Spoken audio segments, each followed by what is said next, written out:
2장 12절 13절 신약성경 320페이지입니다. 신약성경 320페이지 빌립보서 2장 12절 13절 말씀입니다. 우리 한 목소리 함께 읽겠습니다. 시작. 그러므로 나의 사랑하는 자들아, 너희가 나 있을 때뿐 아니라 더욱 지금 나 없을 때에도 항상 복종하여 두렵고 떨림으로 너의 구원을 이루라. 너희 안에서 행하시는 이는 하나님이시니 자기의 기쁘신 뜻을 위하여 너희에게 소원을 두고 행하게 하시나니. 아멘. 아멘. 빌립보서 6번째 시간입니다. 오늘 말씀의 제목은 12절 말씀입니다. 두렵고 떨림으로 너희 구원을 이루라. 두렵고 떨림으로 너희 구원을 이루라. 논란이 참 많이 되는 구절이지만 이 안에 담겨진 의미를 제대로 알면 너무나도 큰 은혜가 되는 구절입니다. 두렵고 떨림으로 너의 구원을 이루라, 이루어가라. 오늘 소제목은 경건한 소원 성화입니다. 경건한 소원 성화. 오늘 본문 바로 앞에는 너희 안에 이 마음을 품으라 하고 시작되는 본문이 나오는데, 그 본문은 작년 말에 3번에 걸쳐서 이미 본 부분이기에 다시 반복하지는 않으려고 합니다. 유튜브와 교회 홈페이지에 설교 동영상이 올라와 있으니 다시 한번 묵상하면 될 것 같습니다. 예수님께서 우리를 구원하기 위하여 하나님의 본체가 되시는 자신을 완전히 비워오셨습니다. 인간의 몸을 입고 이 땅에 오셔서 종으로 사셨지요. 자신을 낮추시되 심지어 십자가에서 죽기까지 하나님 아버지께 복종하심으로 우리의 구원을 이루셨습니다. 하나님은 그런 예수님을 죽은 가운데서 다시 일으켜 주셨고 지극히 존귀케 하셨습니다. 그럼 이제 곧바로 어떤 말씀이 나오는가? 너희 안에 이 마음을 품으라 곧 그리스도 예수의 마음이니, 이렇게 권면한 다음에 곧바로 이어서 우리를 구원하신 주님의 그 마음을 품고 이 땅을 살아가는 성도의 삶은 어떠해야 되는지, 그 부분에 대한 사도 바울의 권면이 시작되는 것이지요. 여러분, 오늘 말씀은 이 땅을 살아가는 성도들의 성화와 관련하여 굉장히 중요한 말씀입니다. 그리고 우리가 항상 오해하는 부분이 무엇인지, 그리고 또 우리가 내 스스로 보면서 신앙생활 이렇게 오래 했으면서도 아직까지도 이 모양이냐, 이렇게 낙심하고 이렇게 절망하고, 그 어느 때보다 집중해서 말씀을 들으시면 그 가운데 하나님의 마음이 어떠한지 가르쳐 줄 거라고 저는 분명히 믿습니다. 본문 12절 말씀을 제가 다시 한번 읽겠습니다. 그러므로, 무슨 말이지요? 접속사는 항상 앞에 있는 문맥을 보라고 했습니다. 예수님께서 낮아지시고 복종하시고 심지어 십자가 달려 죽으셔서 우리의 구원을 이루어 놓으셨으므로, 이런 말이지요. 그러므로 이제 어떻게 살라고 말합니까? 나의 사랑하는 자들아, 너희가 나 있을 때뿐 아니라 더욱 지금 나 없을 때에도 항상 복종하여 두렵고 떨림으로 너의 구원을 이루어가라, 이렇게 말합니다. 예수님께서 우리를 위하여 낮아지시고 비우시고 복종하심으로 그 귀한 구원을 이루어 놓으신 것처럼 우리 역시도 주님의 그 마음 품고 두렵고 떨림으로 우리 안에 시작된 그 귀한 구원을 이루어 가야 된다, 이렇게 권면하는 것이지요. 여러분, 그런데 이 말씀이 어떤 면에서는 참 이상하게 들리기도 합니다. 예수님이 낮아지시고 비우시고 십자가에 죽기까지 복종하심으로 우리의 구원을 다 이루어 놓으셨는데 우리에게 또 구원을 이루어 가라고 말하는 것이지요. 이걸 어떻게 이해해야 되는가? 아니, 예수님이 이루신 구원이 미완성된 것입니까? 신인 협력설, 주님이 이루신 구원에 우리가 뭔가를 더해야 우리 구원이 완성되는 것입니까? 그렇지 않습니다. 예수님 십자가 위에서 이루신 그 구원은 그 자체로 완전한 구원이지요. 주님이 십자가 위에서 분명히 말씀하셨습니다. 내가 다 이루었노라. 근데 왜 우리에게 또 구원을 이루어 가라고 권면하고 있는가? 오늘 본문에서 사도 바울은 아주 분명하게 말합니다. 오해 여지가 없습니다. 항상 복종하여 두렵고 떨림으로 너희 구원을 이루라, 이루어가라. 그러면 이 권면을 우리가 어떻게 이해해야 되는가? 물론 이 권면이 내 스스로의 힘으로 구원을 이루어가라, 구원을 완성해내야 된다, 네가 이렇게 하고 저렇게 해서 그 행위로 구원을 이루어가고 완성해내라, 이런 뜻이 아니라는 것은 분명합니다. 그건 복음이 말하는 은혜 구원이 아니라 행위 구원이 되는 것이고, 동시에 가능하지도 않지요. 성경은 죄의 싹은 사망이라고 말합니다. 죄를 지은 결과로 영원한 사망에 던져지는 것이지요. 그런데 이 말을 뒤집어 보면 죄를 짓지 않으면 사망이 아니라 영원한 생명을 누리게 된다는 말입니다. 그러니까 만일 내가 그 어떤 죄도 짓지 않을 수 있다면, 만일 내가 하나님 앞에서 100% 의롭게 살 수 있다면 얼마든지 내 스스로의 힘으로도 예수 그리스도의 십자가 공로 없이도 구원을 이루고 성취할 수 있습니다. 그런데 우리가 너무 잘 아는 것처럼 그건 가능하지 않습니다. 성경이 말하는 죄는 하나님의 말씀대로 살지 않는 것을 말하는 것인데, 하나님의 말씀을 60% 이상만 지켜내면 구원받는 것이 아니라 하나님 말씀 가운데 어떤 작은 말씀이라도 어기면 그 순간으로 그것이 바로 죄가 되는 것이고 죄의 싹은 사망이 되는 것인데, 감히 어떤 인생이 하나님 말씀 전부를 다, 그것도 내적으로 외적으로 100% 준수할 수 있겠냐는 것입니다. 로마서가 극히 강조해서 보여주는 것처럼 의인은 없나니 하나도 없다. 그건 불가능한 것이지요. 성경이 선언하고 있습니다. 사도 바울은 로마서 3장 19절 20절에서 이렇게 말합니다. 우리가 알거니와 무릇 율법이 말하는 바는 율법 아래에 있는 자들에게 말하는 것이니 이는 모든 입을 막고 온 세상으로 하나님의 심판 아래에 있게 하려 함이라. 율법 아래에 있는 사람들에게 율법을 지켜서 구원을 얻을 수 있는, 세상 사람들이 말하는 것처럼 내가 착하게 선하게 살아서 구원을 이룰 수 있는 것처럼 생각하는 사람들은 입을 다 막고 하나님의 심판 아래 있다는 것을 깨닫게 해주는 것이 바로 율법이라고 말하는 것입니다. 그러므로 율법의 행위로 그의 앞에 의롭다 하심을 얻을 육체가 없나니, 율법을 완벽하게 다 지켜서 하나님 앞에 의롭다 하심을 얻을 육체가 없나니, 하나도 없나니 율법으로는 죄를 깨달음이니라. 이 말씀이 기가 막힌 표현입니다. 율법으로는 죄를 깨달음이라, 이렇게 말할 수 있습니다. 율법을 지키려고 하면 할수록 내가 얼마나 이 율법을 지킬 수 없는지를 깨닫게 되어진다. 내가 얼마나 심각한 죄인인지를 깨닫게 되어진다. 하나님 말씀대로 살려고 하면 할수록 내 스스로의 힘으로는 그 말씀대로 살 수 없다는 것을 깨닫게 된다. 이런 뜻이지요. 오직 하나님의 은혜로만 구원을 받을 수 있다는 것을 알게 된다는 것입니다. 그 누구도 자기 힘으로 자기 능력과 의지로 구원을 이룰 수 없다는 표현입니다. 정말 그렇습니다.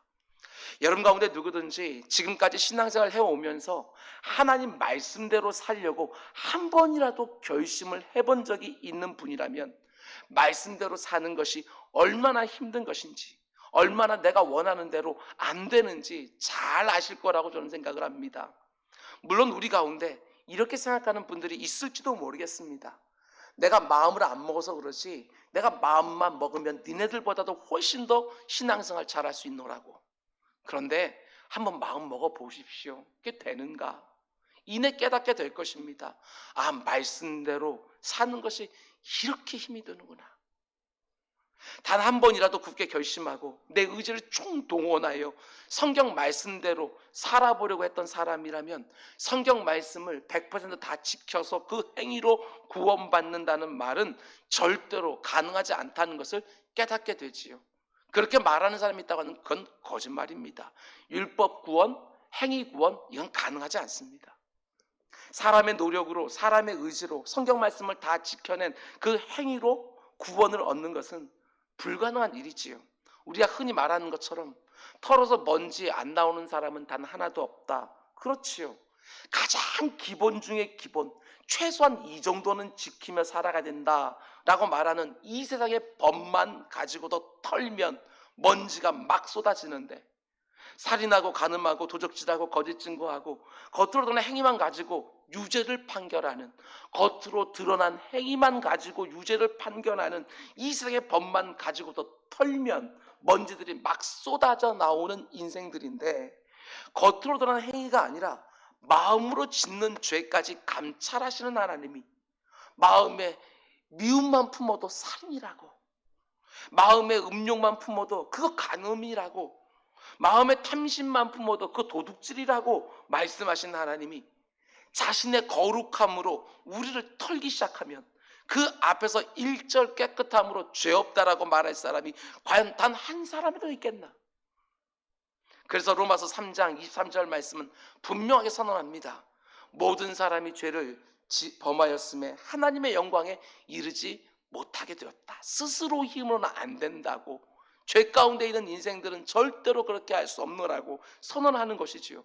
그 어느 누구도 자신의 노력이나 의지나 열심으로 하나님 앞에 죄 없다고 인정받아서 자신의 구원을 스스로 이룰 수 있는 사람은 없다고. 칼빈이 말하는 것처럼 인생들 가운데 죄가 들어온 그 순간부터 전적으로 타락하고 전적으로 부패한 상태가 되었기 때문에 그 어느 누구도 자신의 구원을 위해서는 전적으로 무능력한 상태가 되었노라고. 정말 그렇지요. 그저 신학자가 이렇게 말했기 때문이 아니라 내 자신만 보더라도 내가 하나님 말씀을 다 지켜서 죄 없는 상태가 되어서 하나님 앞에 죄 없다 인정을 받고 천국에 들어가는 것 가당치가 않죠. 그런데 이게 헷갈리지요. 로마서에서는 분명히 그 어느 누구도 스스로 자기 구원을 이룰 수 없다고 해놓고 오늘 본문에서는 사도 바울이 뭐라고 말해요? 너희 구원을 이루라, 이루어 가라, 이렇게 말하는 거예요. 그래서 사람들이 혼동해서 이상하게 주장하는 사람들도 나오기 시작을 합니다. 이 말씀을 어떻게 이해해야 되는가? 이 말씀을 어떻게 해석해야 성경 전체가 말하고 있는 은혜 구원과 충돌하지 않을 수 있는가? 여러분, 우리가 예수님을 나의 구주로 진실되게 믿고 전 인격적으로 영접하는 순간 구원이 이루어집니다. 다시 태어나는 것이지요. 요한복음에서 예수님이 말씀하신 것으로 말하면 우리가 거듭나는 것이지요. 신학적으로 말하면 중생이 이루어집니다. 이것은 단번에 이루어지는 거예요.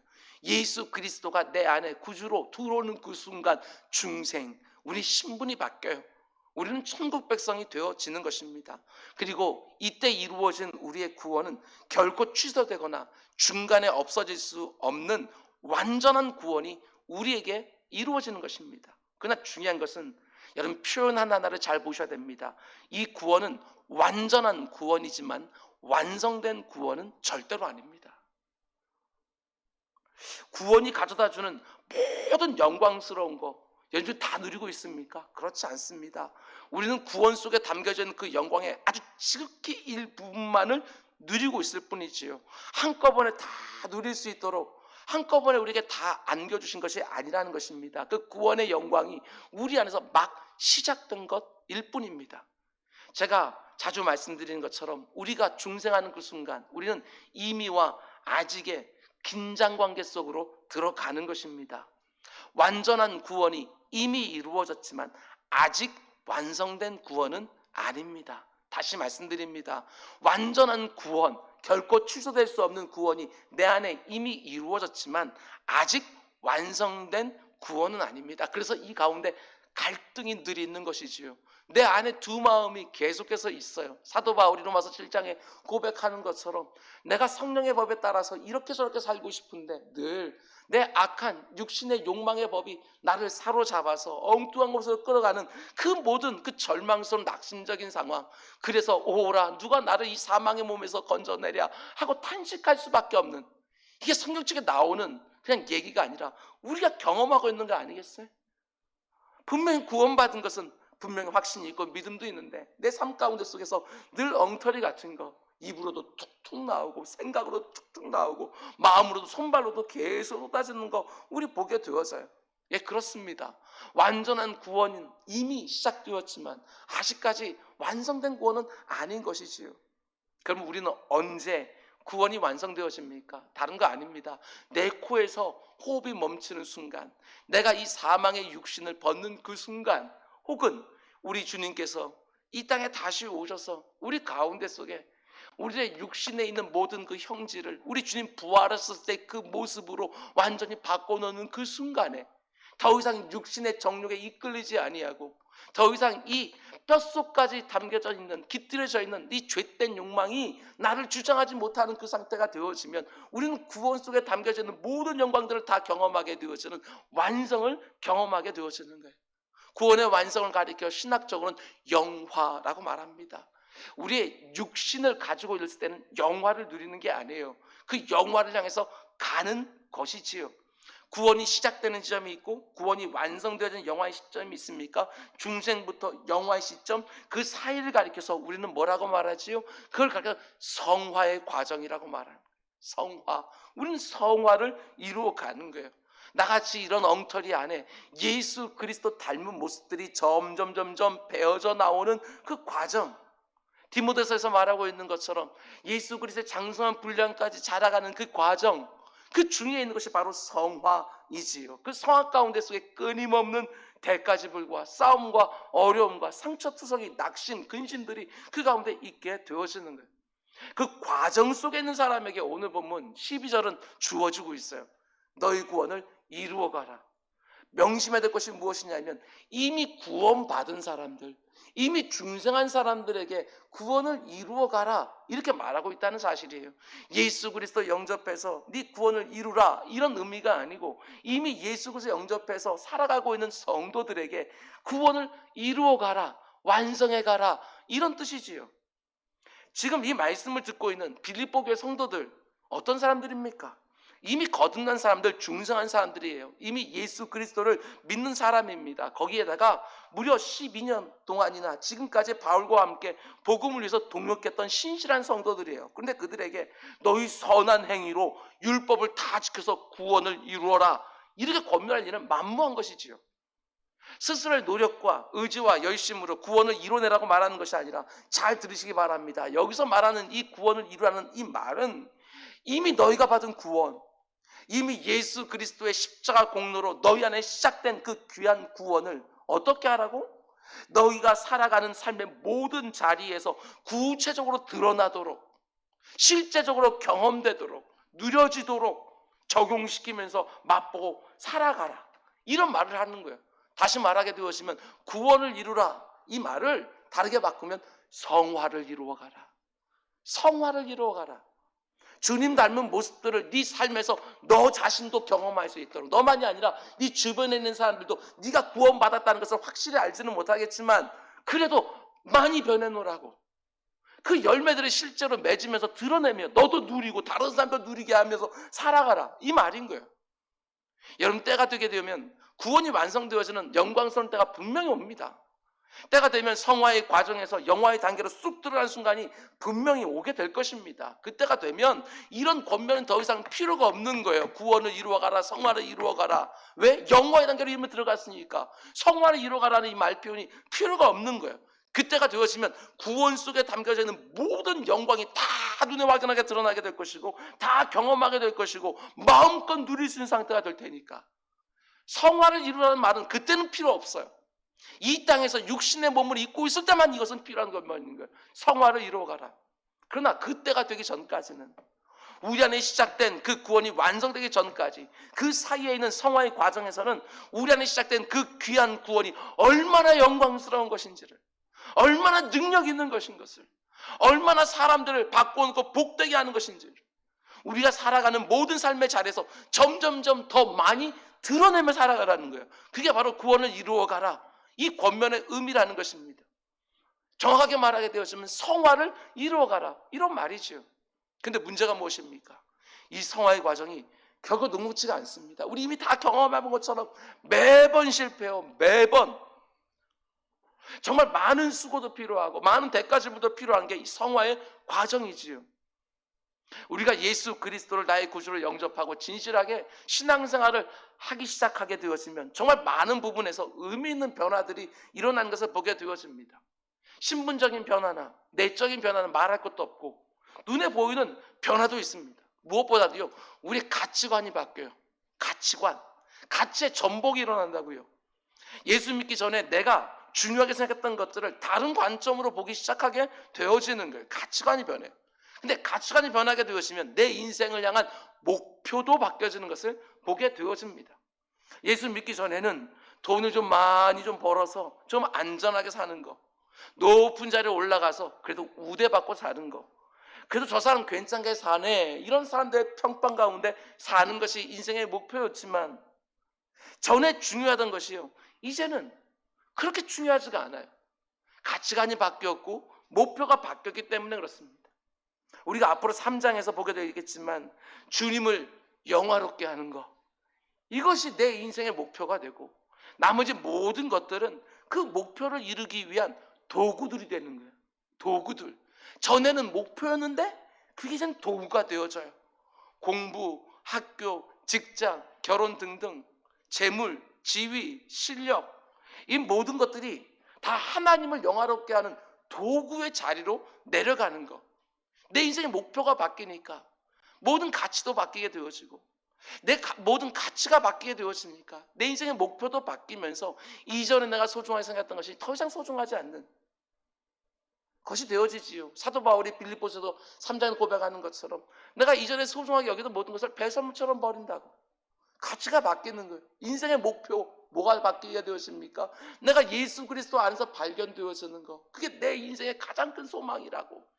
모든 것이 바뀌게 되어지는 것이지요. 여러분 가운데 속에서도 이런 변화를 경험하신 분들 계실 거예요. 가치가 바뀌고 목표가 바뀌어서 전에는 그게 1번이었는데 이제는 2번, 3번, 4번 이렇게 내려오는 거. 그런데 문제가 무엇입니까? 그걸 1번에 있는 것을 2번으로 내려놓았다고 생각했는데 어느 순간에 또 1번에 올라가 있는 것을 발견하기도 하고 어느 순간에는 정말 이것이 주님을 영화롭게 하는 것이 내 인생의 최대 목표라 생각을 했는데 성직하게 살펴보게 되어지면 여전히 나를 영화롭게 하고 싶어하고 내가 하는 일들을 잘 되게 하고 싶고 내가 손해보는 것이 아니라 정말 내 모든 것을 챙기면서 살아가고 싶어하는 이런 마음속에 있는 욕심들을 또 발견하게 되어지고 어려운 거에게 너무나도 성화를 이루고부터 생각을 했는데 이미 이겼다고 생각하는 분이 또 넘어지고 또 실패하고 하는 경우들 너무 많아요. 너무나도 많은 영적 싸움이 있고 너무나도 많은 어려움이 있고 수고가 있고 대가지불이 있고 그러다 보니까 많은 분들이 바뀐 가치관, 바뀐 목표를 가지고 살아가면서도 번번이 실패하는 것을 보게 되어집니다. 말씀 듣고 단단히 결심했던 적 우리가 어디 한두 번이었습니까? 이제부터는 정말 이 말씀대로 살아야지. 자녀들을 이제부터는 하나님이 원하시는 대로 정말 양육해야지. 나는 청직일 뿐이지. 직장생활, 사업 이제는 이런 방식으로 해야지. 우리 얼마나 다짐합니까? 이제는 내가 아무리 꼴보기 싫은 저 사람이라도 용납하고 용서하고 사랑해내야지. 주님 그렇게 말씀하니까 그렇게 해야지 하고 다짐하고 또 다짐하지만 또 그 사람 보게 되어지면 또 실패하고 또 넘어가고 이상한 마음들 이것들이 또 막 또 올라오기 시작하고 굳게 결심을 했지만 실제 삶으로 딱 들어가면 그 마음이 이내 무너져 버리는 거 우린 너무 자주도 경험하는 거예요. 변화가 없는 것은 절대로 아니지만 내가 예수 믿고 변화되었다고 말하기는 너무나도 부끄럽고 너무나도 하나님 앞에 죄송스러운 변화가 더디 일어나는 거예요. 이게 너무나도 이상하기도 하고 당황스럽기도 하지요. 왜 이렇게도 안 변하나? 왜 이렇게도 안 변하나? 그럼에도 불구하고 오늘 본문은 뭐라고 말합니까? 결코 중단하지 말고 결코 포기하지 말고 네 코에서 마지막 호흡이 나오는 그 순간까지 네 안에서 시작되어진 구원을 계속해서 이루면서 살아가라고 이렇게 권면하고 있다는 것입니다. 예수 그리스도께서 네 안에 이루신 그 구원이 밖으로도 표가 나도록 그래서 사람들이 볼 수 있도록 살아가라고. 아니 내 자신 스스로도 경험할 수 있을 정도로 그저 성경에서 말하는 그 구원 그것이 아니고 그 구원이 내 일상 가운데 속에서 야 내가 구원받았구나 스스로도 알 만큼 삶 가운데 속에서 영광스러운 변화도 경험하게 되어지고 이전에 생각하지 못했던 것들을 생각해내기도 하고 정말 내 능력과 힘으로는 절대로 끊어지지 않던 것들이 내 삶 가운데 떨어나가기도 하고 내 자신이 실제로도 경험하고 누리고 내 곁에 있는 사람들이 내 안에 구원이 시작되었다는 것을 눈으로 확연하게 볼 수 있을 때까지 그 구원을 계속해서 이루면서 살아가라고 권면하는 것이지요. 그래서 누군가가 나에게 구원받았습니까? 라고 물으면 늘 우물쭈물하는 것이 아니라 내가 살아가는 삶의 실제적인 자리에서 내 스스로도 경험하고 누리며 확신할 수 있도록 그 구원을 이루고 성취하며 살아가라고 권면하는 거예요. 우리 가운데 이런 모습이 없으니까 저 구원파 같은 이단들이 와서 당신 구원받았습니까? 맨날 며칠날 받았습니까? 이렇게 묻기 시작하면 내가 구원받았나 안 받았나 그때도 막 흔들리는 이런 것들이 아니고 내 삶에 표가 나도록 변화들이 드러나서 누가 물어도 아직 완성되지는 않았지만 내 안에 완전한 구원이 이미 시작되었습니다 라고 말할 수 있는 다른 사람들이 굳이 구원받았냐고 물어보지 않는다 할지라도 저 사람 요즘 많이 변했다고, 뭐가 저 사람 저렇게 변하게 했느냐고 이렇게 말할 정도로 계속해서 살아가야지요. 내 곁에 살고 있는 사람들 모른다 할지라도 오랜만에 누군가를 갖다 만나게 되었으면 정말 내 말하는 것 하나하나, 내 얼굴 표정 하나하나, 내가 생각하고 판단하고 결정하고 행동하는 모습 하나하나 너무너무 달라졌다고 표가 나도록 그게 성화를 이뤄가는 거예요. 여러분, 담임 목사로 세움받은 저 역시 사도 바울과 똑같은 심정으로 여러분에게 권면합니다.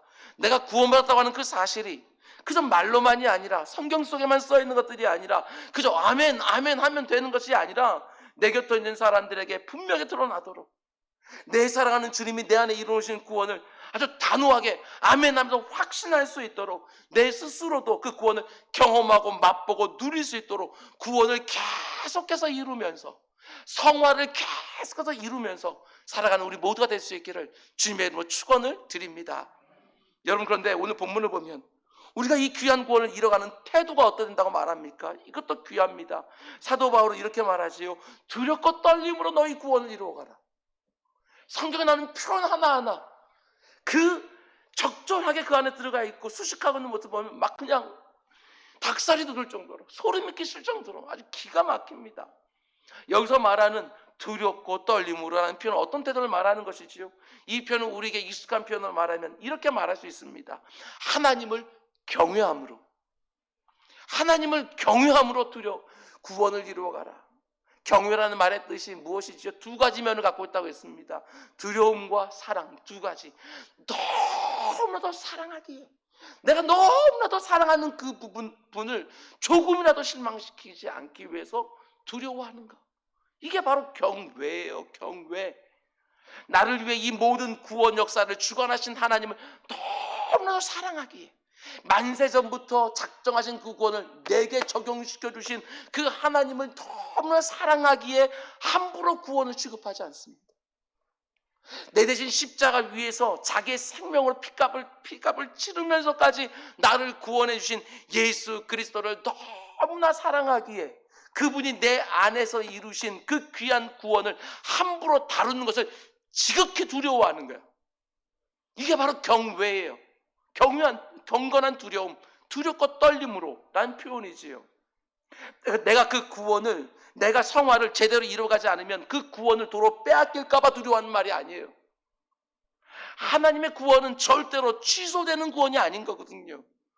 하나님이 그리스도 안에서 우리를 구원으로 부르실 때 그 구원은 우리가 그 구원을 받은 다음에 우리의 행동에 따라서 취소될 수 있는 구원이 절대로 아니라는 것입니다. 하나님께서 우리들에게 주신 선물인 거예요. 그렇기 때문에 혹시 내 구원이 취소되지 않을까 하고 두렵고 떨면서 구원을 이루어가라, 성화를 반드시 이루어야 된다, 이런 말이 아니라고요. 그 대신 만세전부터 나를 구원하려고 작정하셨던 하나님의 그 오랜 사랑이 얼마나 귀한 줄 알기에, 예수 그리스도께서 십자가 위에서 나를 위하여 이루신 그 구원이 얼마나 값진 것인지를 알기에, 그 구원을 통해서 내게 허락된 영생의 복락이 그 어떤 것과도 바꿀 수 없는 엄청난 선물인 줄 알기에 그 구원을 소중히 여기는 거예요. 너무나 소중해서 그 구원을 이루어갈 때 두렵고 떨리는 거예요. 구원을 잃을까 봐 성화를 이루어가는 것들이 아니고, 구원이 너무나도 귀한 줄 알기에 손을 벌벌벌 떨면서 그 구원을 취급하는 것이지요. 마치 수십억짜리 조그만 다이아몬드를 내 손에다 올려놓고 있는데 혹시라도 떨어뜨리면 어떻게 하지? 이게 얼마나 비싼 것인 줄 아니까 그 손을 벌벌벌 떨면서 두렵고 떨림으로 그 다이아몬드가 다 다루는 것처럼 우리가 받은 그 구원이 얼마나 소중한 것인지, 성부 아버지의 만세전부터 시작되어진 그 구원이라는 걸 알기에, 성자 하나님이 나를 위해서 십자가에서 무엇을 이루셨는지 알기에, 성령 하나님이 그것을 얼마나 완성시키기 위하여 나와 함께하고 있는지를 알기에 너무나도 귀한 구원이에 벌벌벌 떨면서 성화를 이루어가는 그 모습, 그걸 보여주는 거예요. 내 사랑하는 주님이 내 안에 시작하신 그 귀한 구원이 나 같은 엉터리에게 너무나 가당치 않다는 것을 알기에, 나 같은 죄인 괴수에게는 너무나도 과분하기 짝이 없는 큰 은혜인 것을 알기에 그 구원을 마치 받들어 섬기는 자처럼 두렵고 떨림으로 그 구원을 이루어가라는 거예요. 그런 태도로 성화를 이루어가라. 어때요? 그렇게 진지하게 성화를 이루어가고 계십니까? 그렇게 진지하게 영적 싸움을 벌이고 계십니까? 여러분, 저는 우리 안에 이런 분들이 점점 더 많아지기 원합니다. 성부와 성자와 성령 하나님이 합력하여, 그분이 다 합력하여 내 안에 시작된 이 구원이 얼마나 귀하고 얼마나 복되고, 내 안에 시작된 이 구원이 얼마나 엄청난 은혜인 줄 알아서 더욱더 진지하게, 더 신실하게, 그냥 말 표현대로 두렵고 떨림으로 그 구원을 실제 삶에서 이루어가는 분들이 더 많아지기를 주님의 이름으로 축원을 드립니다. 그럼 이제 두 번째로 12절을 묵상하다가 이런 생각도 해보았습니다. 오늘 본문이 12절로 두렵고 떨림으로 오재호 목사 네 구원을 이루어가라, 이러고 그냥 끝나버렸으면 제가 참 답답할 수도 있었겠다. 내가 나를 아는데, 그지요? 내가 받은 구원이 얼마나 놀랍고 얼마나 귀한 하나님의 선물인지, 얼마나 엄청난 예수 그리스도의 희생인지 내가 모르는 것은 분명히 아니지만, 두렵고 떨림으로 예수 그리스도가 네 안에 시작한 그 구원을 이제 네가 바톤을 이어받아서 계속해서 이루며 살아가라, 네 삶에 더욱더 풍성하게 그 구원이 드러나게 해라, 누려질 수 있도록, 다른 사람 알 수 있도록, 표가 나도록 그렇게 살아가라, 이렇게 말씀하고 그냥 끝나버렸으면 내가 나를 알기 때문에 이건 정말 답답한 노릇이지요. 그런데 너무 감사한 것은 곧바로 13절이 이어져요. 참 감격스럽습니다. 성경이 13절, 너희 안에서 행하시는 일은 하나님이시네, 구원을 이루라, 이렇게 말해놓고 곧바로 이어서 네 안에서 하나님이 일하고 계신다, 이 말이 붙어있는 거예요. 한글 성경에 빠져있지만 13절 말씀 맨 앞에 보게 되어지면 왜냐하면 이라는 접속사로 시작해요. 그러니까 이렇게 문맥의 흐름으로 다시 번역하면 이런 말씀이 되는 것이지요. 두렵고 떨림으로 네 구원을 이루어가라. 그러나 그렇다고 해서 불안하거나 두려워하지 말아라. 왜냐하면 하나님이 네 안에서 일하고 계신다. 저는 이게 너무나도 감사한 거예요.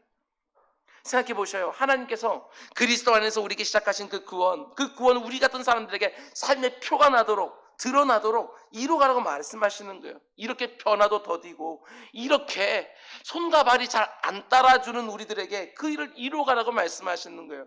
내가 아무리 내 안에 시작된 그 구원이 얼마나 값지고 얼마나 귀한지 안다고 할지라도, 내가 아무리 두렵고 떨림으로 그 일을 행한다 할지라도, 아니 어떻게 저에게 그 일을 하라고 하십니까? 저 같은 사람에게 성화라니요, 가당치도 않습니다. 난 그걸 못합니다. 얼마든지 이렇게 말할 수 있잖아요. 근데 13절은 이렇게 말해. 아무개야, 하나님이 네 안에서 일하고 계셔. 그러니까 포기하지 말고 그 하나님 믿고 성화를 이루어가라, 이렇게 말씀해 주는 것이지요. 그런 면에서 우리가 내 안에 시작된 구원을 이루어가는 과정에서 가장 중요한 게 무엇이겠어요? 그게 바로 하나님과 나의 바른 관계예요. 하나님이 내 안에 생각하고 계시거든요. 그 하나님이 늘 나를 자극하기도 하시고 때로는 내게 힘을 주시기도 하고 능력을 주시는데, 그 하나님의 관계가 계속 소원해지게 되어지면 성화를 이루어갈 때 내 힘, 내 의지, 내 능력으로 이루어가야 되는데 그게 가당키는 압니까? 그래서 그 무엇보다 중요한 게 뭐예요? 하나님과 나와의 바른 관계, 이게 가장 중요한 거예요. 그래서 우리가 예수 그리스도를 나의 구주 영접하는 그 순간에 우리에게 많은 변화, 신분의 변화가 일어나는데, 그 신분의 변화의 가장 1번이 뭐지요? 이제는 그 하나님을 내가 담대하게 아버지 하고 부를 수 있게 된 거예요. 예수 그리스도를 내가 영접하는 그 순간에 그 피가 하나님과 나를 묶어주어서, 성경 표현대로 말하게 되었으면 하나님과 나와 사이에 있었던 그 죄의 담을 허물어뜨리심으로, 성경적 표현으로 말하게 되었으면 정말 지성소와 성소를 가로막거든 휘장이 위에서부터 아래로 쫙 하고 갈라지면서 하나님과 나의 사이가 이렇게 가까워졌는데, 얼마나 가까워졌느냐, 그분의 자녀가 되는 권세를 우리 허락해 주신 것이지요. 이게 얼마나 놀라운 은혜입니까? 그래서 구원을 이루어가는 길에 번번이 실패할지라도 낙심하지 말라는 거예요. 실패할 때마다 낙심해서 난 안 돼 라고 포기하지 말고, 내 안에서 나와 함께 행하시는 그 하나님께 또 나아가서 도움을 청하고 의지하고 또 의탁하는 거예요. 왜? 내 아버지가 되시니까. 내 안에서 시작된 그 구원을 두렵고 떨림으로 힘을 다 이루어가지만 번번이 실패하는 것 당연해 보이기도 하지만, 그러나 절대로 포기하지 않고 또 나아가서 도움을 청하고 또 나아가서 능력을 청하고, 지난번과 똑같은 실패를 했다고 해서 도움을 청하는 것을 주저하는 것이 아니라 마치 쌓아놓은 것이 있는 사람처럼. 우리 자녀들이 그러잖아요. 신혜들이 뭘 이렇게 많이 했다고. 부모 앞에 와서 마치 쌓아놓은 것이 있는 애들처럼 이거 달라고 그러고 저거 달라고 지가 한 것은 생각 하나도 안 해놓고 하나님 앞에 나아갈 때도 그 자녀 되는 권세, 그 특권이 무엇입니까? 마치 쌓아놓은 것이 있는 사람처럼 나가서 또 실패했지만 또 도와주셔요. 하나님 또 도와주셔요. 요청할 때도요, 마음 가운데 주저함이 없어요. 왜? 내 아버지가 되시니까. 내 안에서 시작된 구원을 두렵고 떨림으로 힘다 이루어가긴 하지만 성화의 과정 쉽지 않습니다. 너무나도 어렵고 너무나도 많은 수고와 아픔과 대가 지불을 해야 될 때가 있어요. 그때마다 누굴 붙잡으라고요? 내 안에 생각하고 계시는 그 아버지 붙들라고. 사도 바울은 이렇게 말하는 거예요. 빌립보의 성도들에게 너희 안에 구원이 시작이 되었는데 그 구원을 이루어가도록, 그 구원이 네 삶의 표가 나도록 너희들이 실제로 누릴 수 있게 가는데 번번이 실패하겠지만 포기하지 말라고, 낙심하지 말라고, 난 안 되나 봐 이렇게 말하지 말고, 내가 구원받은 거 맞아? 의심하지 말고, 정말 하나님 내게 능력 주는 거 맞아? 하고 의심하지 말고 내 안에서 행하고 계시는 그 하나님을 느끼면서 그 앞에 나가서 또 구하라고 이렇게 말씀하시는 거지요. 하나님은 나에게 구원을 이루어가라 말씀만 하시고 뒷짐지고 나를 감시만 하고 내가 제대로 성화를 이루어가지 못하면 회초를 들고 때리고 이런 분이 아니라는 거예요. 내 안에서 행하시는 하나님이 내 아버지가 되시기에 성화의 과정 중에 내가 힘들어 지칠 때마다 나의 도움이 되시고, 내가 지칠 때마다 나의 피난처가 되시고, 절대로 나 혼자 성화의 과정을 통과해야 되는 것처럼 생각하지 말라는 것입니다. 여러분, 두렵고 떨림으로 힘을 다해서 내 안에 시작된 그 귀한 구원이 꼭 표가 나도록 드러나는 일에 힘을 쓰시기 바랍니다. 내가 구원 받았는지 안 받았는지 그 누구도 정확히 말할 수는 없겠지만 그래도 내가 살아가는 모습 보면서 많이 변했노라고 편하게 살아가는 것입니다. 여전히 이런저런 엉터리 같은 일을 하는 내 모습을 스스로 보면서, 여전히 엉터리 같은 생각들을 품고 있는 내 자신을 스스로 보면서 구원의 확신이 늘 흔들리는 것이 아니라, 그래도 내 안에 진짜 구원이 시작되었다는 것을 내 스스로도 눈으로 확인할 수 있을 정도로 그 구원을 확연하게 이루어가는 것이지요. 내 마음에서, 내 삶에서 경험되고 누릴 정도로 영적 싸움을 감당하고 하나님이 주시는 힘으로 때로는 그 영적 싸움을 이겨도 보고, 스스로도 보면서 야, 오지호 너 많이 변했구나 알 수 있을 정도로 계속해서 두렵고 떨림으로 힘을 다해서 그 구원 이루어가는 것이지요. 계속해서 제가 늘 말씀드리는 것처럼 구원을 이루어가고 있는 내 자신을 신뢰하라는 게 아닙니다. 내 안에서 행하고 계시는 그 하나님을 신뢰하라는 것입니다. 구원의 완성이 내 자신의 노력이나 의지나 열심에 달린 것이 아니라 오직 하나님께 달려있다고 믿는다면 성화의 과정이 실패할 때마다 내 안에 행하고 계시는 그 하나님 신뢰하면서 믿음으로 고백하는 것입니다. 또 도와주십시오. 또 도와주십시오. 말씀의 자리에서, 기도의 자리에 또 나아가서 또 도와주십시오. 하나님, 저 또 실패했습니다. 너무나도 내 자신이 스스로도 미워서 한심해서 견딜 수가 없습니다. 그러면 하나님은 어김없이 말씀의 자리에서, 기도 자리에서 찾아와서 내게 위로하고 격려하고 응원해. 괜찮아, 괜찮아, 얼마든지 실패할 수 있어. 그렇지 뭐 원래 너희들이. 그러면서 또 힘주시고 능력 주면 다시 한번 해봐 하면 또 가서 힘 얻어서 가고. 말씀 자체가 능력이 있는 것이 아니라, 기도 자체가 능력이 있는 것이 아니라 말씀과 기도로 하나님과 내가 바른 관계가 계속 이어지도록 그것이 만들어주기 때문에 말씀이 우리에게 너무 소중한 것이고 기도가 우리들에게 너무나도 소중하게 되는 거 아니겠어요?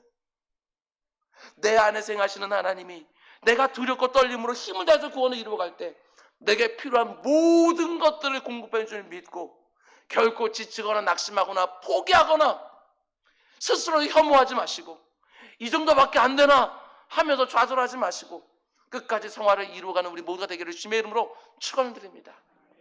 그럼 이제 마지막으로 오늘 본문을 보면 내 안에서 행하시는 하나님이 어떤 방식으로 하신다고 말씀하십니까? 본문 13절 말씀 보면 하나님이 내 안에서 일하시는 방식을 말해줍니다. 우리 함께 읽을까요? 13절 시작. 너희 안에서 행하시는 분은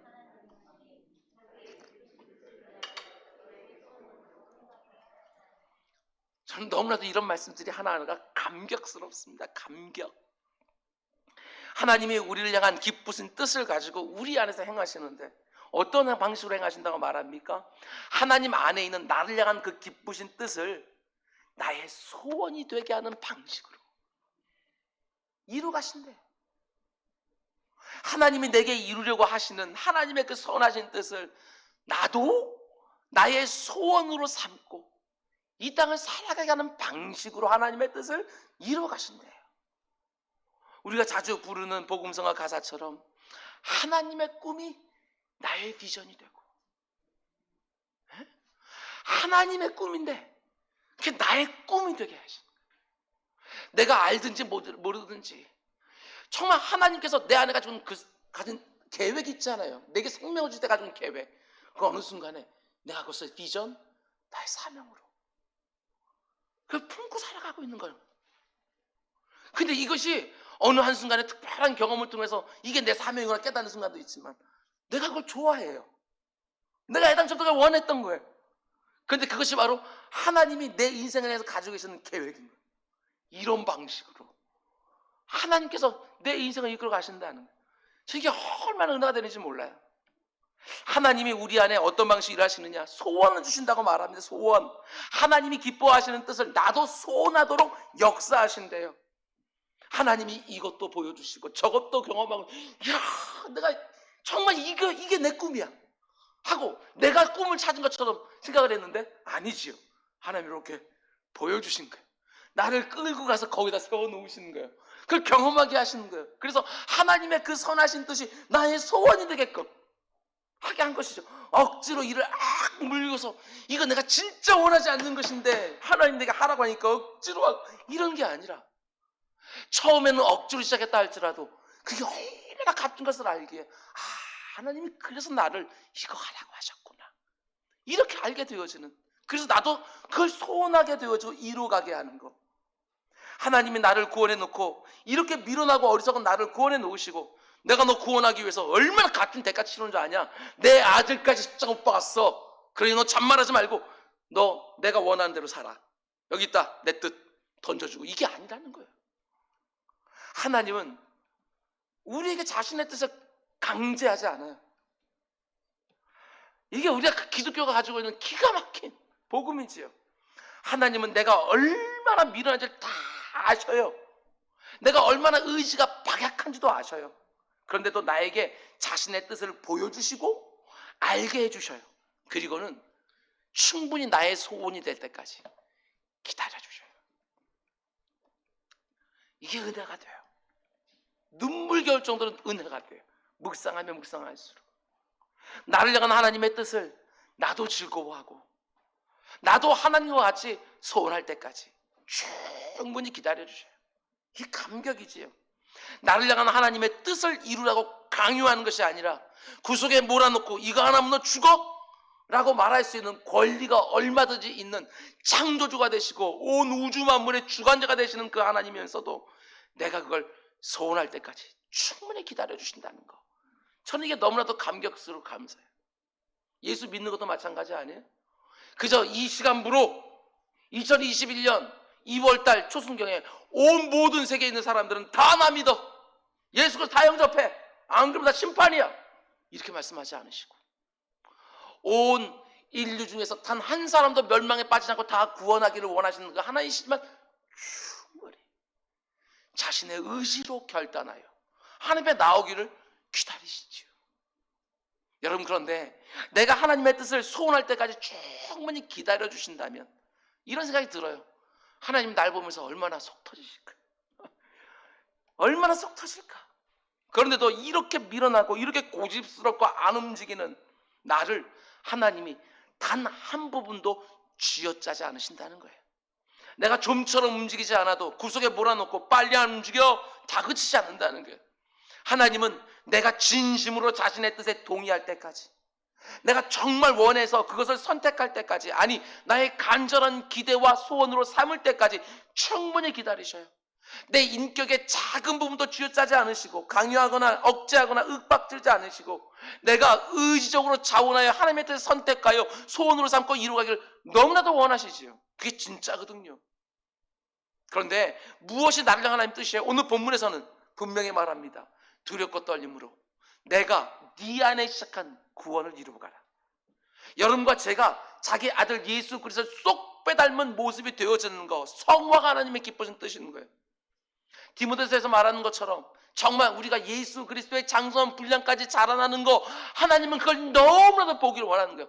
거듭딱 태어났습니까? 중생했어요? 그 중생한 다음에 오직 말씀과 기도로 하나님과 바른 관계 속에 점점 더 커나가는 것을 하나님은 너무나도 보기를 원하는 거예요. 쭉 잡아당겨서 억지로 키 크게 하는 것들이 아니라 그 가운데 영적 싸움을 하나하나 버리면서 그 가운데 내게 구원을 이루신 그 하나님이 얼마나 복된 그 구원을 허락해 준지를 깨달으면서 그 가운데 성화를 이루어가는 그 모습을 너무나도 보기를 원하시는 거예요. 이게 내 뜻이니까 너 성장해, 성화가 돼야 돼, 이렇게 말하는 것이 아니라 예수 그리스도 닮아가는 것을 나도 기뻐하게 하시고 나도 소원하게 하시고, 아무리 힘들고 어려워도 아무리 수고와 아픔과 대가지불이 있다 할지라도 그것을 기쁘게 이루어가면 하나님이 내 안에서 일하시면서 너무나 흐뭇해 하시죠. 그걸 보길 원하시는 거예요. 하나님이 그런 방식으로 일하시기에, 예, 그럴 수 있어요. 변화가 더디 일어나는 것처럼 보일 수 있어요. 하나님께서 막 윽박지르면 우리가 어쩔 수 없어요. 그 두려워서 벌 안 받으려고, 회초리 안 맞으려고 막 변할 수 있을지 모르겠지만, 하나님께서 충분히 내가 소원할 때까지 기다려 주시니까 변화가 더디 일어나는 것 같고 성화가 더디 일어나는 것 같지만, 그러나 그게 진짜지요. 그게 진짜 변화하는 거예요. 무서워서 굴복하는 것이 아니고 정말 이 구원이 얼마나 소중한지 알아서, 그 구원을 선물해 준 하나님이 얼마나 사랑스러워서 그분이 정말 이루길 원하는 것들을 나의 소원과 나의 기대로 삼고 나도 이루며 살아갈 때 그러면서 변하는 것이 진짜 변화예요. 진짜 영광스러운 성화죠. 그것이야말로. 여러분, 내 안에서 자신의 기쁘신 뜻을 가지고 구원을 시작하신 하나님이 어떤 분이 정확히 아셔야 돼요. 잘 들으셔야 돼요. 하나님의 이 두 가지 방법을 다 보셔야 돼요. 하나님은 내 안에 시작된 구원을 일방적으로 이루어가지 않으시고 나의 인격적인 반응을 기다리신다는 거, 이거 하나 먼저 기억해 두셔요. 나의 인격적인 변화와 전혀 상관없이 자신이 원하는 대로만 다 하시는 분이 절대로 안 해요.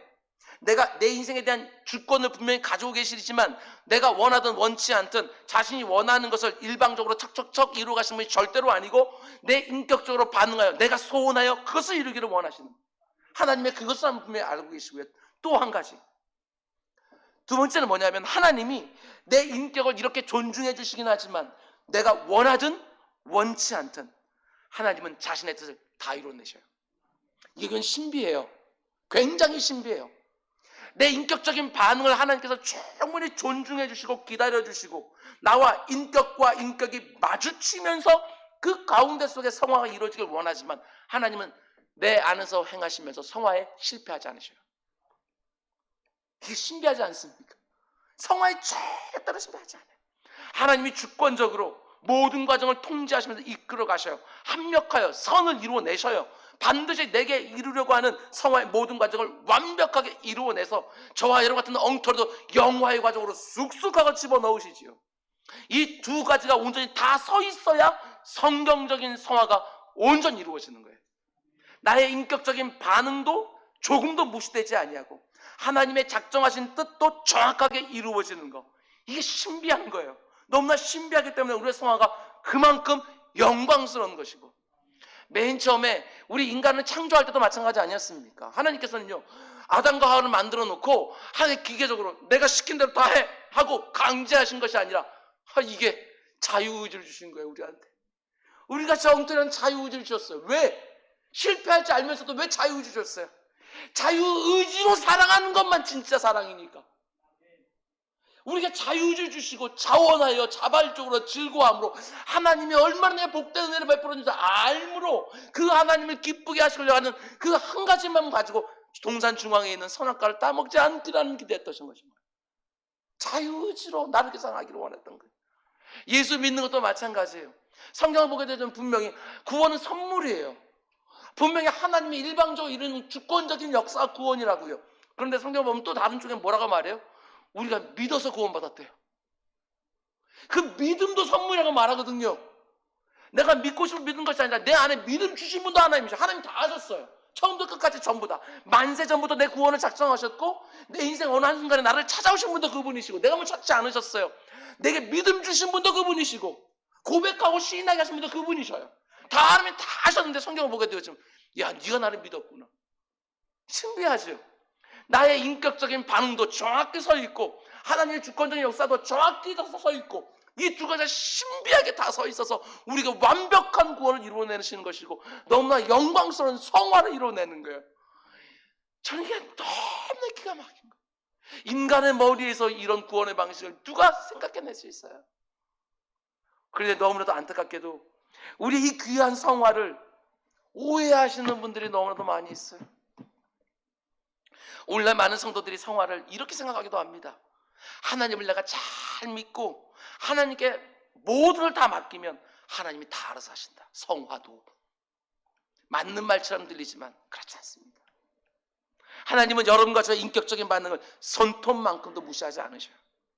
우리가 성화를 정말 내 소원으로 삼고 내가 자발적으로 선택하고 내 온 마음 쏟아놓을 때 하나님이 도무지 말을 듣지 않는 내 손발 움직여 주시죠. 정말 그렇습니다. 우리가 늘 한탄하는 것처럼 마음은 원인데 육신은 약하다고 말할 때가 너무 많습니다. 그럼에도 불구하고 끊임없이 성화를 내 소원으로 삼고 도전하고 또 도전하고 또 도전하고 하나님 그걸 보고 싶어 한다고요. 성화의 과정 중에 그거 내가 도전한 대로 되었느냐 안 되었느냐 이걸 하나님께서 보시지만 그렇게 중요하게 여기지 않으셔요. 내가 정말 주님을 닮기를 원하는지 내가 정말 들은 말씀대로 살려고 애를 쓰고 있는지 억지로가 아니라 내가 정말 소원하여 성화를 이루어가기를 원하고 있는지 그걸 보기를 너무나도 원하시는 거예요. 마음은 원인데 육신이 약하다 하고 번번 실패하는 그 내 모습은 낙심하고 좌절하고 포기하고 탄식만 하는 것이 아니라 들은 말씀대로 어떻게든 살기를 소원하고 오늘 하나님께서 내게 이 말씀 주셨는데 하나님께 내게 이 말씀 주셨는데 하나님 나한테 주는 말씀이라고 분명히 받았는데 그럼 이 말씀을 살기 위해 실패한 한이 있다 할지라도 이번에는 마치 실패하지 않을 것처럼 달려들어서 또 그 삶을 살아보고 내 입을 또 다스려보고 내 손가락을 가지고 통제해보고 또 실패했어요. 또 달려와가지고 하나님 또 실패했어요. 또 넘어졌어요. 여기서 이거 또 나가버렸어요. 손발로 또 이거 해봤어요. 이 마음으로 또 그거 품어버렸어요. 하고 또 하나님 앞에 아버지께 또 간구하고 말씀 붙들고 다시 힘을 내고 하나님 그걸 보길 원하는 거예요. 그리고 그 과정 속에서 성화가 이루어지죠. 그 과정 속에서 하나님은 그 모든 것들을 믿음으로 보시고 이렇게 말 안 듣는 내 손과 발 육신도 움직여 주시면서 내 안에 시작된 그 구원이 눈에 표가 나도록 내 주변에 있는 사람도 눈에 보일 수 있도록 내 스스로도 그걸 누릴 수 있도록 해주시는 거 이게 바로 성화의 방식이에요. 그러니까 여러분 나는 아무렇게나 살고 하나님이 다 알아서 해주시는 성화 그런 거 없어요. 그런 거 없다고요. 하나님 내게 소원을 주신다니까요. 예수 닮는 거. 그 소원 무조건 살아가는 거예요. 그렇다고 해서 알미니안 주의자들처럼 하나님이 나의 성화를 도와주시려고 하는데 내가 일정한 노력을 해야 되는 것이고 내가 일정한 노력을 안 하면 하나님 도와주지 않는 그런 성화도 틀렸어요. 잘 들으시기 바랍니다. 하나님과 나와의 바른 관계 속에서 나의 인격적인 반응도 그대로 살아있고 동시에 하나님의 도우심과 주권적인 역사도 그대로 살아있는 이 두 가지가 함께 다 살아있는 것이 바로 성경이 말하는 진실한 성화지요. 뿐만 아니라 또 이런 식으로 오해하는 분도 계십니다. 한번 큰 은혜를 받으면 성화가 급격하게 이루어지지 않을까? 그렇지 않습니다. 우리의 환상이에요. 마치 신화 같은 얘기지요. 그렇지 않습니다. 그 어떤 신비한 종교 체험을 했다 할지라도 그 어떤 기적을 체험했다 할지라도 내 뼛속까지 깃들어져 있는 그 악한 죄된 본성이 순식간에 사라지지 않아요. 이거 오해하면 안 돼요. 그래서 많은 신비주의자들, 은사주의자들이 아주 큰 하나님의 은혜를 한번 경험하게 되어지면 순식간에 그냥 확 아니요 그렇지 않아요. 계속되는 영적 싸움이에요. 그래서 성화에는요 지름길이 없어요. 성화에는 지름길이 없어요. 날마다 하나님과 바른 관계를 맺으면서 그 안에서 말씀과 기도로서 그 가운데서 내 육신과 싸우는 것이고 내 죄된 본성과 또 싸우는 것이고 하나님이 나를 한순간에 완전히 성화의 단계로 만들어줄 수 없어서가 아니라 자신을 내 아들을 닮아가는 이 영광선 성화에 우리의 손발을 다 쓰기를 원하는 거예요. 우리의 인격적인 반응과 결단을 갖다 기대하시고 예수 안에서 이루신 그 십자가 구원이 얼마나 귀한지를 성화의 과정 중에서 우리에게 깨닫게 하기를 원하시는 거예요. 여러분, 우리가 잘 아는 것처럼 구원은 거저 받습니다. 그렇지요? 아무것도 하나님을 한 일이 없는, 공로가 없는 우리들인데 거저 선물로 우리가 구원을 받아요. 그런데 그 거저 받은 그 구원 속에 담겨져 있는 영광까지 하나님 순식간에 다 던져주면 틀림없습니다. 우리는 그 귀한 구원을 값싼 구원으로 만들어 버릴 것입니다. 왜 성화의 과정, 이 싸움 만들게 하셨는가? 우리 안에 시작된 그 구원이 얼마나 귀하고 복된 것인지, 이 성화의 과정 속에서 조금씩 예수 닮아가는 가운데 속에 그 구원 속에 담겨져 있는 영광을 조금씩 더 풍성하게 누리기 시작하면서, 이야, 이 구원이 정말 대단한 거구나. 우리 주님께서 십자가에 지른 이 구원이 이렇게 영광스러운 것이구나. 구원의 그 성화의 과정성을 갖다 얘기하면서 그 구원 안에 담겨져 있는 그 영광이 조금씩 내 삶에 드러나는 것을 보면서 참된 기쁨과 참된 감격과 참된 영광스러운 삶이 있는 것이지요. 하나님이 우리에게 원하시는 것 이거예요. 그래서 완성된 구원을, 하나님께서 구원 맨 처음 받는 중생의 때 그 완성된 구원 안에 있는 모든 영광을 한꺼번에 확 던져주신 것이 아니라, 하나님이 시작하신 그 구원의 과정에 나를 참여시켜 주시면서, 나 같은 엉터리도 참여시켜 주면서 그 구원 속에 담겨져 있는 영광을 조금씩 맛보며 살게 해주시는 거예요. 그러므로 하나님의 이 마음을 아신다면 절대로 성화를 이루어가는 과정에서 나태하거나 게으르지 않기를 원합니다.